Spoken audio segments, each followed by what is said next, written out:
Welcome everyone. পোনপ্ৰথমে সুইপচাৰ্ট এপছত আপোনালোকৰ মোবাইল নম্বৰটো এন্ট্ৰি কৰিব। মোবাইল নম্বৰটো এন্ট্ৰি কৰিলে সেই মোবাইল নম্বৰটোত আপোনালোকৰ OTP গুচি যাব। OTPটো যোৱাৰ পিছত আপোনালোকে OTP এন্ট্ৰি কৰিব।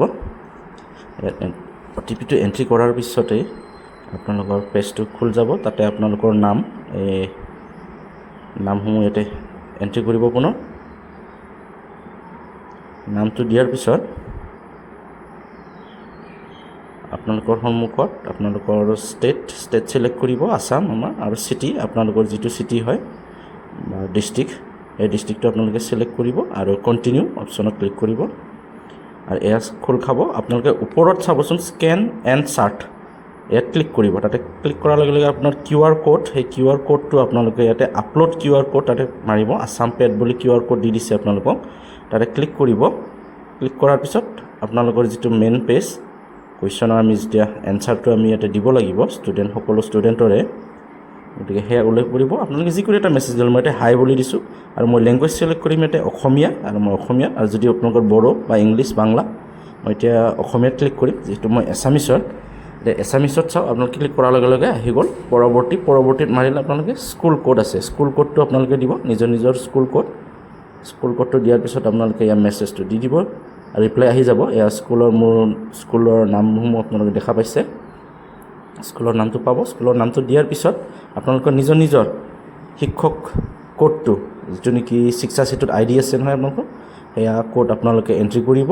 1826 পৰা আৰম্ভ হ'ব আমাৰ আসামৰ অল আসাম 1826। তাৰ পৰা আপোনালোকে টিচাৰ কোডটো ইয়াতে দি দিব।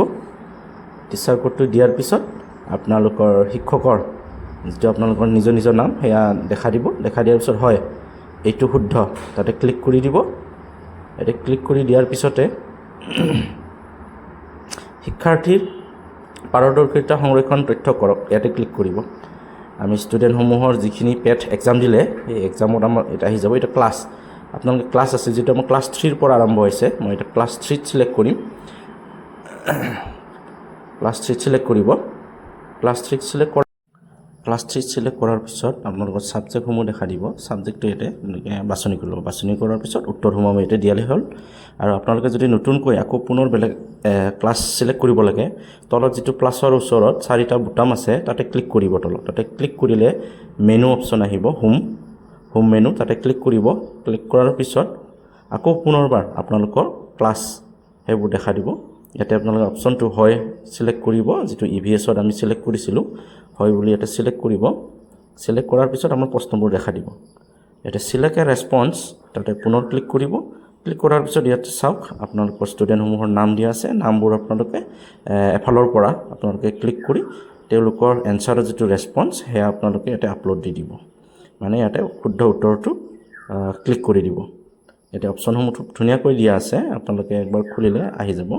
মই পুনৰবাৰ যিটো নেকি ক্লাছ মই 3 কৰিছিলোঁ এইবাৰ ক্লাছ 4ত কৰিম। সেইটো কাৰণে এই তলৰ যিটো নেকি প্লাছৰ ওচৰত 4টা বুটাম আছে তাতে ক্লিক কৰি আকৌ পুনৰবাৰ মই ক্লাছটো এতিয়া ওলাই লৈছোঁ। এইবাৰ ক্লাছ 4 চিলেক্ট কৰিম। মই ক্লাছ 4ৰ ষ্টুডেণ্টসমূহৰ মই এনচাৰ শ্বীটটো ইয়াতে উঠাই দিম। এবাৰ মই ক্লাছ 4ৰ যিটো গণিত বিষয়টো সেয়া গণিত বিষয়ত মই ক্লিক কৰি ষ্টুডেণ্টসমূহৰ নাম আহিছে। মই প্ৰথমৰ ল'ৰাজনৰ নামটো লৈছোঁ, শিক্ষাৰ্থীৰ নামৰ এগেইনষ্টত মই ক্লিক কৰিম। ক্লিক কৰাৰ লগে লগে এইটো মূল্যায়ন আৰম্ভ কৰক, আমি মূল্যায়ন আৰম্ভ কৰিম। মূল্যায়ন আৰম্ভ কৰক তাতে ক্লিক কৰিব।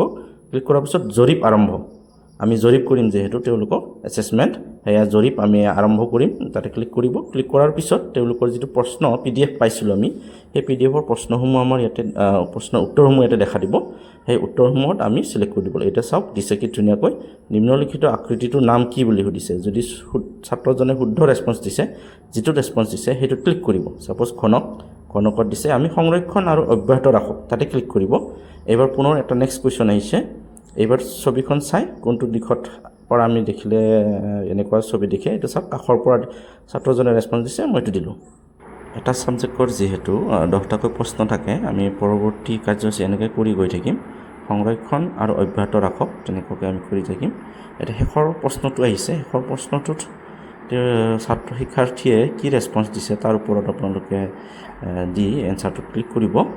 তাৰপিছত শেষত আমি জৰীপ সমাপ্ত কৰক, যিহেতু আমাৰ কুৱেশ্যন শেষ হৈছে 10টা, আমি এতিয়া নিশ্চিত কৰিম যাতে আমি এজন ষ্টুডেণ্টৰ সম্পূৰ্ণ হৈছে। সম্পূৰ্ণ হোৱাৰ পিছত নেক্সট আন এগৰাকী শিক্ষাৰ্থীৰ আমি পৰৱৰ্তী তথ্য সংৰক্ষণ কৰক তাতে ক্লিক কৰিম। অন্য এগৰাকী শিক্ষাৰ্থীৰ পাৰদৰ্শিতা তথ্য সংৰক্ষণ কৰক তাতে ক্লিক কৰিব। আৰু যদি পুনৰ আপুনি বেলেগ ক্লাছত গুচি যাব বিচাৰে হোম মেনুত গুচি যাব। এতিয়া আমি সম্পূৰ্ণ হৈ গ'ল, যিহেতু অন্য এটা ষ্টুডেণ্টত আহিলোঁ এতিয়া আমি, গতিকে দুয়োগৰাকী কৰিলোঁ। নেক্সট আকৌ আন এগৰাকীক যাম। আন এগৰাকী যোৱাৰ পিছত এয়া উপস্থিতি আহিল, উপস্থিতি ক্লিক কৰিলোঁ। তাৰপিছত আকৌ পুনৰ মূল্যায়ন আৰম্ভ কৰক তাতে ক্লিক কৰিব। নেক্সট ষ্টুডেণ্ট তেতিয়াহ'লে পুনৰ প্ৰথমৰ পৰা আমাৰ মেথছৰ ছাবজেক্টটোত আহিব। জৰীপ আৰম্ভ কৰক ইয়াতে ক্লিক কৰিব। সেই আগৰ প্ৰচেছে আপোনালোকে জৰীপ আৰম্ভ কৰক তাতে ক্লিক কৰিব। ক্লিক কৰাৰ পিছত যিটো আমি মেথছৰ প্ৰথম কুৱেশ্যনটো পাইছিলোঁ সেয়া দেখা দিব। ধন্যবাদ।